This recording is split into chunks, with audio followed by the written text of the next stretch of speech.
مفتی سلطان کے بیانات کے لیے مفتی سلطان آفیشل کو سبسکرائب کریں۔ السلام علیکم ورحمۃ اللہ وبرکاتہ۔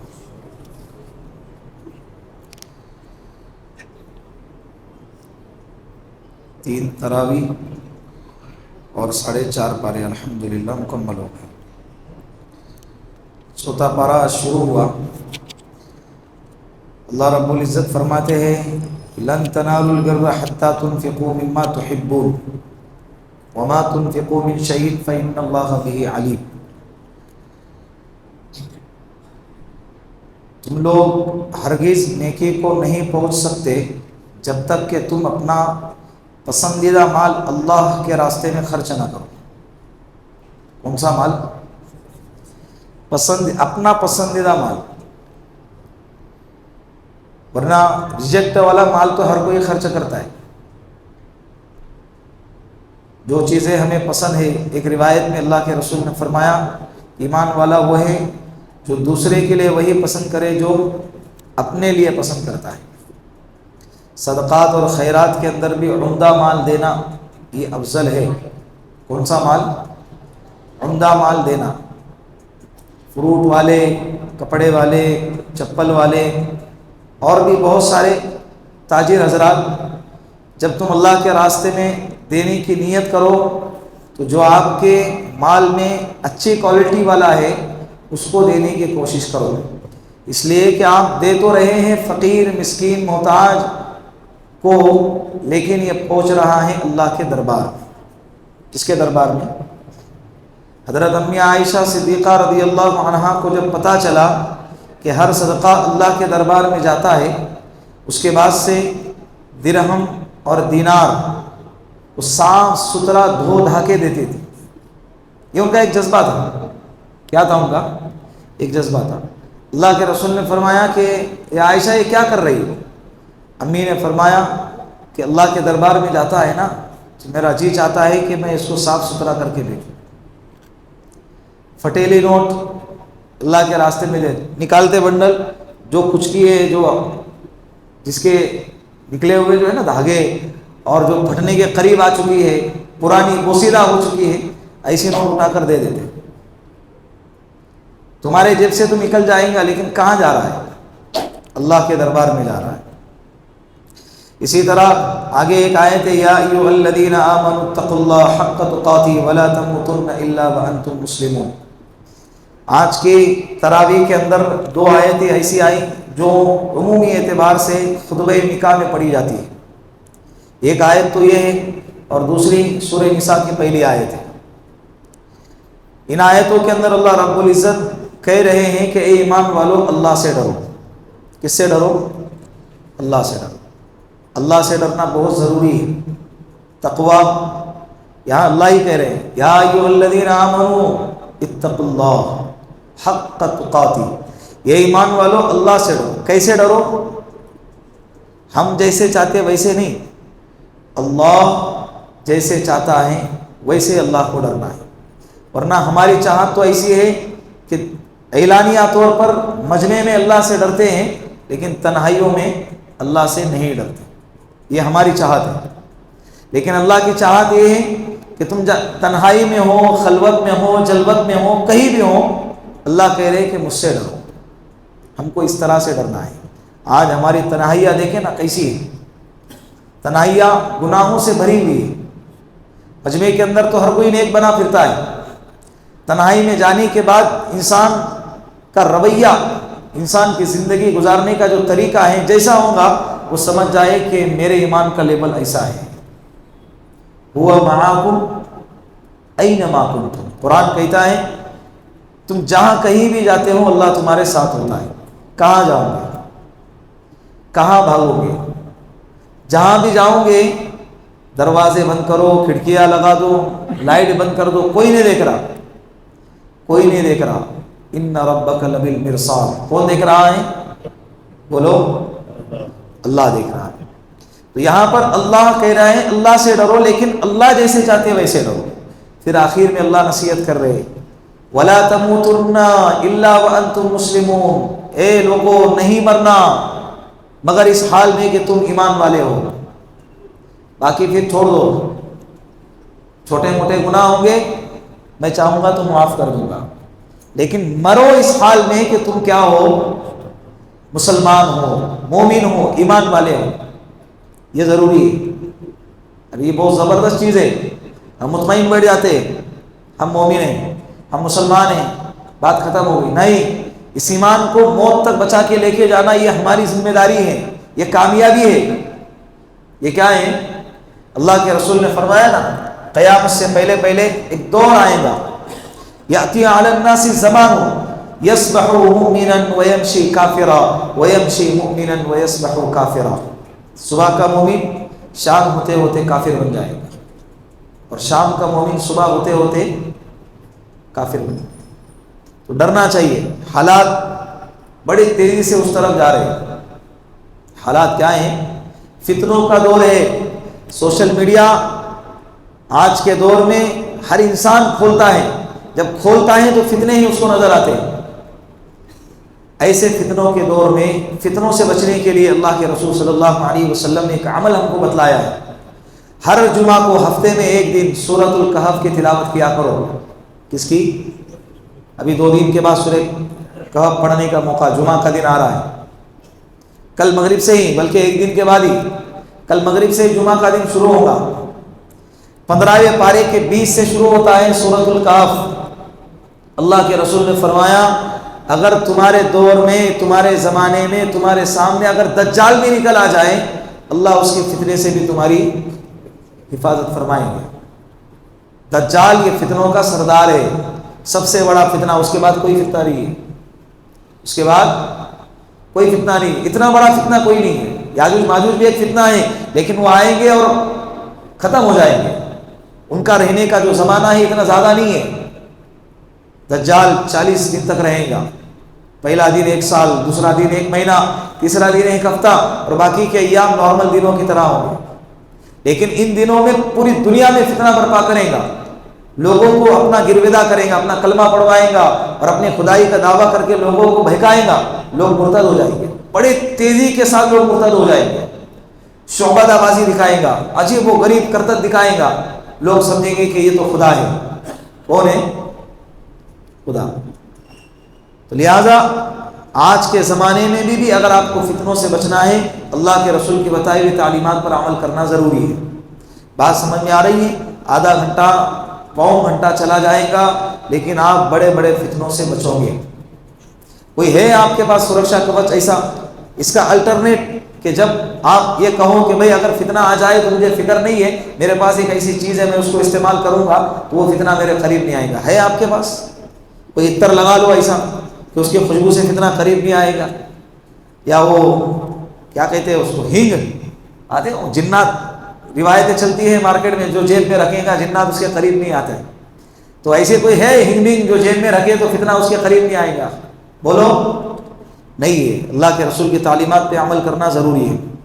آگے اللہ نے فرمایا، اس امت کی تعریف بیان فرمائی ہے، اس امت کی اللہ نے، اور تعریف انسان جب بھی کسی کی تعریف کرتا نا کسی وجہ سے کرتا، کچھ وجہ ہوتی ہے، کچھ اعمال ہوتے ہیں، کچھ افعال ہوتے ہیں، کچھ تو کوالٹی ہوتی ہے اس میں کہ جس کی وجہ سے ہم اس کی کیا کرتے ہیں، تعریف کرتے ہیں۔ اللہ نے اس امت کی تعریف بیان فرمائی، لیکن تعریف کے ساتھ ساتھ اس کی وجہ بھی بیان فرمائی کہ یہ امت کب تعریف کے لائق ہے، قابل تعریف کب ہے۔ کنتم خیر امت اخرجت للناس تأمرون بالمعروف وتنہون عن المنکر وتؤمنون باللہ۔ لوگوں کو بھلائی کا حکم کرتے رہے، میں نماز کو آ رہا میرے بازو والا نہیں آ رہا میرے کو کیا، باپ آ رہا بیٹا نہیں آ رہا میرے کو کیا، یہ ہے نا، میں آ رہا میرا بھائی نہیں آ رہا مجھے کیا، یہ نہیں۔ یہ امت کو اللہ نے دوسروں کے نفع کے لیے پیدا کیا ہے۔ اللہ کے رسول نے فرمایا امت کے لیے نافع بنو، کیا بنو؟ امت کو نفع پہنچانے والے بنو، نقصان پہنچانے والے نہ بنو۔ امت کے لیے نافع بنو، زار نہ بنو، کیا نہ بنو؟ دوسروں کو تکلیف پہنچانے والے نہ بنو۔ ایمان والا دوسروں کو کبھی تکلیف دیتا ہی نہیں ہے۔ تو دوسروں کی بھلائی یہ ہے کہ وہ اس کی نماز کی فکر کرے، دوست ہے تو دوستوں کی فکر کرے، بھائی ہے تو بھائی کی فکر کرے، باپ ہے اولاد کی فکر کرے، اولاد ہے ماں باپ کی فکر کرے، نمازیں، دین، دینداری، مسجد کی آبادی اور آخرت کی فکر، اس کی طرف توجہ دلانا یہ ہماری ذمہ داری ہے۔ اللہ کہہ رہے ہیں کہ یہ بھلائی کا حکم کرتے ہیں اور برائیوں سے روکتے ہیں۔ اگر کوئی گناہ ہوتا ہوا نظر آ جائے تو ہماری ذمہ داری ہے کہ ہم اس کو کیا کریں؟ بولو، من رأى منکم منکرا فلیغیرہ بیدہ۔ اللہ کے رسول نے فرمایا تم میں سے اگر کوئی شخص گناہ کو ہوتا ہوا دیکھے تو تم چاہے، اگر اللہ نے آپ کو ہاتھ سے روکنے کی استطاعت دی ہے تو کیا کرے؟ ہاتھ سے روکے۔ فَإِن لَّمْ يَسْتَطِعْ فَبِلِسَانِهِ، اگر ہاتھ سے نہیں روک سکتے تو زبان سے بولے، بھائی پیار سے سمجھائے، سر پہ ہاتھ رکھے، کندھے پہ ہاتھ رکھے، ہو سکتا ہے کہ تمہارے بولنے کی وجہ سے وہ سدھر جائے، ہدایت پہ آ جائے، گناہ سے بچ جائے۔ اگر نہیں آتا ہے تو آپ تو بری ہو گئے نا، آپ نے ہمارا کام تو کیا نا۔ ٹیچر پڑھاتا ہے، اگر کوئی اسٹوڈنٹ فیل ہوتا ہے تو ٹیچر کو نہیں کہا جائے گا کہ میرا بچہ کیوں فیل ہو گیا، وہ کہے گا کہ میں تو پڑھا چکا، تیرا بچہ سو رہا تھا اسکول میں، ڈانڈی مار رہا تھا، میں پڑھا رہا تھا تو میری طرف توجہ نہیں تھی اس کی، تو استاد یہ کہہ تو سکتا ہے۔ اسی طرح ہم یہ کہہ سکتے ہیں اللہ میں نے اس کو دعوت دی لیکن اگر وہ نہیں مانا تو اس میں میرا کیا قصور؟ بات سمجھ میں آ رہی ہے؟ آگے اللہ رب العزت نے فرمایا وما محمد الا رسول، قرآن کریم میں یہ ہمارے نبی کی شان ہے۔ اللہ رب العزت نے تمام نبیوں کو جب بھی قرآن میں پکارا یا جب نبی ہوتے تھے اس وقت پکارتے تھے تو نام لے کے پکارتے تھے۔ قرآن میں بھی حضرت موسیٰ علیہ السلام، حضرت داؤد علیہ السلام، حضرت عیسیٰ علیہ السلام، حضرت آدم علیہ السلام، بے شمار نبیوں کا تذکرہ کیا ہے، لیکن ہمارے نبی کا نام صرف 4 مرتبہ آیا ہے، وہ بھی یہ بتانے کے لیے کہ محمد اللہ کے رسول ہے۔ لیکن جب بھی اللہ کے رسول کو اللہ پکارتے تھے تو لقب سے پکارتے تھے، یہ اس کا احترام ہوتا ہے۔ کیا ہوتا ہے؟ یا ایھا المزمل، یا ایھا المدثر، طٰہٰ، یاسین، یہ سب کیا ہیں؟ یا ایھا النبی، یا ایھا الرسول، یہ ہمارے نبی کے القاب ہیں، یہ ہمارے نبی کے القاب ہے۔ یہ اللہ کے رسول صلی اللہ علیہ وسلم کے بارے میں یہ ان کی شان ہے۔ اللہ کے رسول صلی اللہ علیہ وسلم، یہ جو آیت نازل ہو گئی وما محمد الا رسول قد خلت من قبله الرسل افإن مات او قتل انقلبتم على اعقابكم ومن ينقلب على عقبيه فلن يضر الله شيئا وسيجزي الله الشاكرين۔ غزوہ احد کے موقع پر جب یہ خبر، یہ افواہ پھیلی کہ اللہ کے رسول صلی اللہ علیہ وسلم شہید ہو گئے تو صحابہ کے 3 گروہ بن گئے۔ صحابہ کے 3 گروہ، ایک گروہ جو یہ کہنے لگا کہ جب اللہ کے رسول ہی نہ رہے تو ہم جی کے کریں گے کیا، ایک گروہ کہنے لگا کہ جب اللہ کے رسول ہی نہیں رہے تو ہم لڑکے کریں گے کیا، اور ایک گروہ میدان چھوڑ کے چلا گیا۔ قرآن کی آیت نازل ہو گئی وما محمد الا رسول، محمد تو ایک رسول ہے، قد خلت من قبلہ الرسل، جیسے پہلے رسول آئے اور چلے گئے، پہلے رسول آئے اور چلے گئے۔ یہ آیت دیکھیں، یہ ہمارے ایمان کو تازہ کرنے والی ہے۔ افإن مات او قتل انقلبتم على اعقابكم، یا تمہارے نبی اگر انتقال کر جائیں یا شہید ہو جائیں تو تم الٹے پیر بھاگ جاؤ گے۔ اللہ کہہ رہے ومن ينقلب على عقبيه فلن يضر الله شيئا، جو الٹے پیر بھاگے گا نا اللہ کو ذرہ برابر بھی نقصان نہیں پہنچا سکتا۔ تم جائیں، اللہ بے نیاز ہے۔ اللہ کون ہے؟ بولے اللہ بے نیاز ہے، اللہ کو ضرورت نہیں ہے ہماری۔ تم اگر بھاگتے نکل جاؤ فلن یضر اللہ شیئا، تم اللہ کو رتی برابر، ذرہ برابر بھی نقصان نہیں پہنچا سکتے۔ اللہ کے رسول کے انتقال پر صحابہ نے ہوش کھو دیے تھے، ان ہوش کھونے والوں میں حضرت عمر فاروق رضی اللہ عنہ بھی تھے۔ وہ برداشت نہیں کر پا رہے تھے، وہ سمجھنا نہیں چاہتے تھے کہ اللہ کے رسول دنیا سے چلے گئے، وہ سمجھنا نہیں چاہتے تھے، وہ سننا نہیں چاہتے تھے کہ اللہ کے رسول دنیا سے چلے گئے۔ حضرت عمر رضی اللہ عنہ تلوار لے کر آئے، اگر کوئی کہے کہ اللہ کے رسول کا انتقال ہوا ہے اسی تلوار سے اس کی گردن اڑا دوں گا، وہ غم برداشت نہیں کرنا چاہتے تھے۔ ہوتا ہے نا جب ہمارے قریبی ہاسپٹل میں ہوتے ہیں ڈر لگتا ہے کہ ایسی خبر نہ آ جائے جس کو ہم سننا نہیں چاہتے، تو صحابہ تو اللہ کے رسول پر جان نچاور کرتے تھے، جان چھڑکتے تھے اپنی جانوں کو، تو ان کو جب پتا چلا کہ اللہ کے رسول دنیا سے چلے گئے تو کیا عالم ہوگا۔ حضرت ابو بکر صدیق رضی اللہ عنہ آئے۔ بڑے لوگ ایسے وقت میں آزمائے جاتے ہیں۔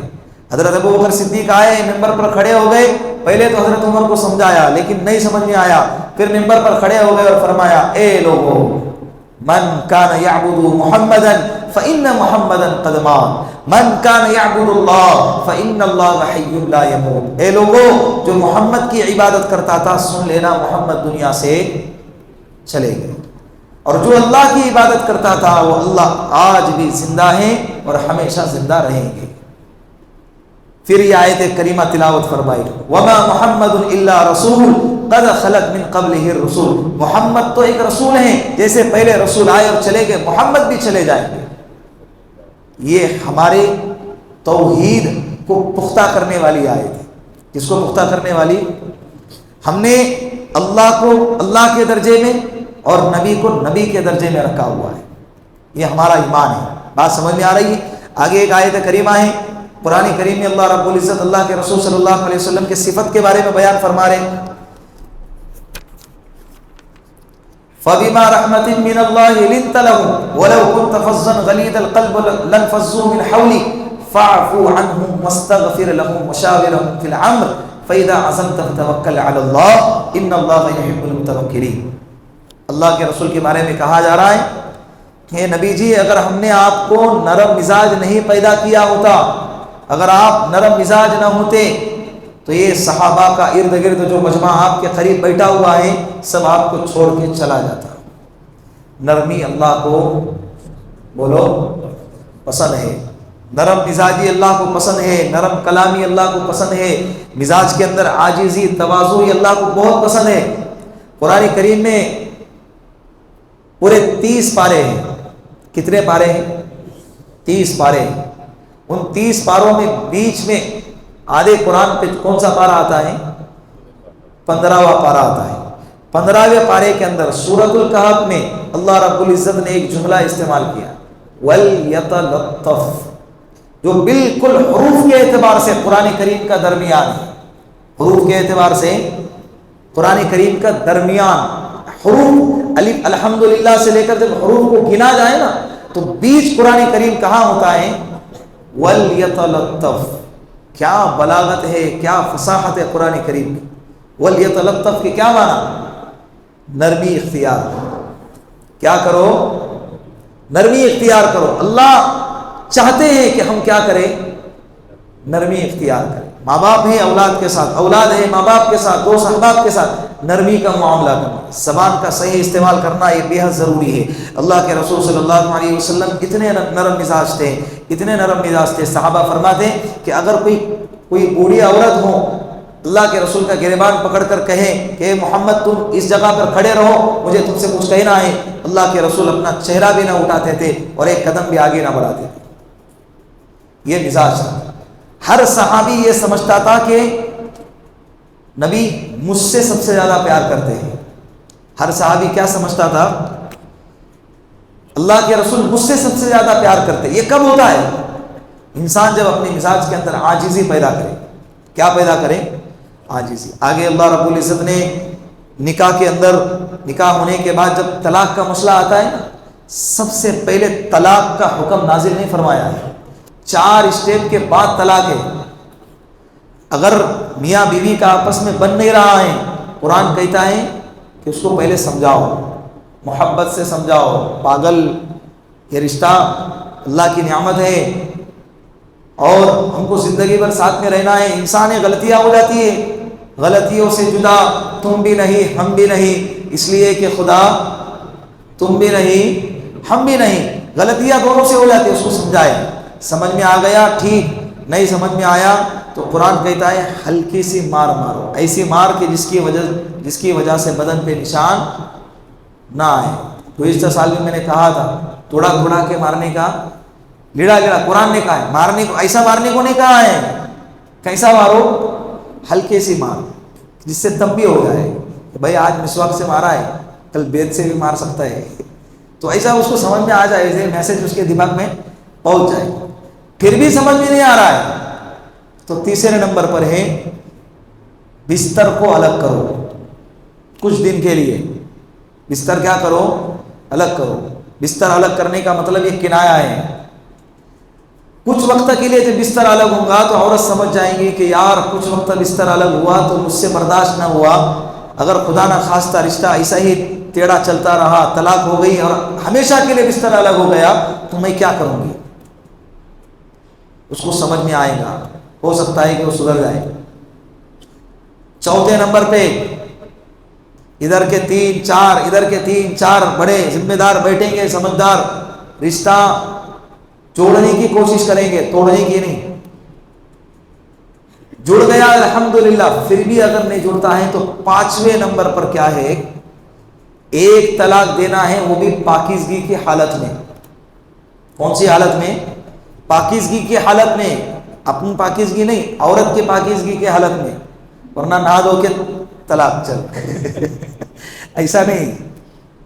غسل کر کے آئیں گے، اور اگر یہ ارادہ ہوگا طلاق دینے کا اور غسل کریں گے، ہو سکتا ہے کہ پانی جب سر پہ گرے گا تو دماغ ٹھنڈا ہو جائے گا، پھر یہ ارادہ بھی چھوڑ دو گے. لیکن مسئلہ یہ نہیں، عورت جب پاکیزگی کی حالت میں جائیں گی تو اس وقت میں اس کو ایک طلاق دینا ہے. الگ کرنا اور زندگی سے نکالنا ہی مقصد ہے نا. یہ ہم لوگ کے لیے، کنواروں کے لیے نہیں ہے. زندگی سے نکالنا ہی مقصد ہے نا. تو ایک طلاق سے بھی نکاح سے نکل جائے گی. 3 طلاق دینے کی کیا ضرورت ہے؟ میں یہ اس لیے کہہ رہا ہوں کہ بہت سارے ایسے فون آتے ہیں، بہت سارے مسائل ایسے سامنے آتے ہیں کہ غصے میں شوہر نے 3 طلاق دے دیا، اب پچھتا رہا ہے. 3 بچے، طلاق دینے کے بعد 3 بچے پیدا ہو گئے. پہلے سے تھے نا یہ بچے، پہلے سے تھے نا، پھر کیوں نہیں سوچا؟ غصے کی حالت میں تھا کہ طلاق کے محبت میں دیتے ہیں. طلاق کس میں دی جاتی ہے؟ غصے کی حالت میں قابو پانا، یہی تو اصل مردانگی ہے. اصل مردانگی کسے کہتے ہیں؟ اللہ کے رسول نے فرمایا جو غصے پر اپنے آپ کو غصے کے وقت میں کنٹرول کرے. غصہ انسان کے اعمال کو، نیکیوں کو کھا جاتا ہے، ختم کر دیتا ہے. 2 خاندان تباہ ہو جاتے ہیں، 2 خاندان کے خاندان تباہ ہو جاتے ہیں. بچے ماں کے بغیر، باپ کے بغیر ہو جاتے ہیں. ان کی زندگی ماں باپ کے ہوتے ہوئے یتیمی کی زندگی گزارنے پر مجبور ہو جاتے ہیں. دینا ہے، زندگی سے نکالنا ہی ہے تو کتنے طلاق دو؟ 1. عدت پوری کریں گے 3 حیض، گزر گئے 3 حیض، یا آپ کے نکاح سے نکل گئے. پھر بعد میں احساس ہو گیا کہ نہیں نکاح میں آنا چاہیے تھا، بچے کیا کریں. اس کو بھی کبھی کبھی انسان کو ٹھوکریں کھانے کے بعد احساس ہوتا ہے. کیا کھانے کے بعد؟ ٹھوکریں کھانے کے بعد احساس ہوتا ہے کہ بھائی نہیں، میں نے جو کیا غلط کیا. جب احساس ہو جائے تو واپسی کا راستہ ممکن ہو. 1 طلاق 2 طلاق کے بعد واپسی کا راستہ باقی رہتا ہے. لیکن جب 3 طلاقیں دی گئی تو طلاق مغلظہ واقع ہو جاتی ہیں، جس کی وجہ سے میاں بیوی آپس میں ایک دوسرے پر ہمیشہ کے لیے بولو حرام. کس کا نقصان ہے؟ اللہ کو بڑا غصہ آتا ہے. ابغض المباحات عند اللہ الطلاق. مباح چیزوں میں سب سے زیادہ اگر ناپسندیدہ اگر کوئی چیز ہے اللہ کی نظر میں تو وہ کیا ہے؟ طلاق. لیکن ایک بات یاد رکھیں، بعض رشتے ایسے ہوتے ہیں کہ جس کے اندر ساتھ میں رہنا ناممکن ہو جاتا ہے. کیا ہو جاتا ہے؟ ناممکن ہو جاتا ہے. پھر لوگ کیا کرتے ہیں معلوم؟ دوسرے مذہبوں کے اندر نہ طلاق کو آپشن ہے، نہ بیوگی کا مسئلہ ہے. شوہر کا انتقال ہو گیا، عورت بیوہ ہو گئی تو زندگی بھر دوسری شادی نہیں کر سکتی. تو کریں گی کیا؟ خودکشی کر لو. کیا کرو؟ اب یہ شوہر سے آزاد ہونا نہیں ہے تو کرے کیا؟ خودکشی کر لو. یہ عورت کو میں طلاق دے نہیں سکتا تو کرے کیا؟ خودکشی کر لو.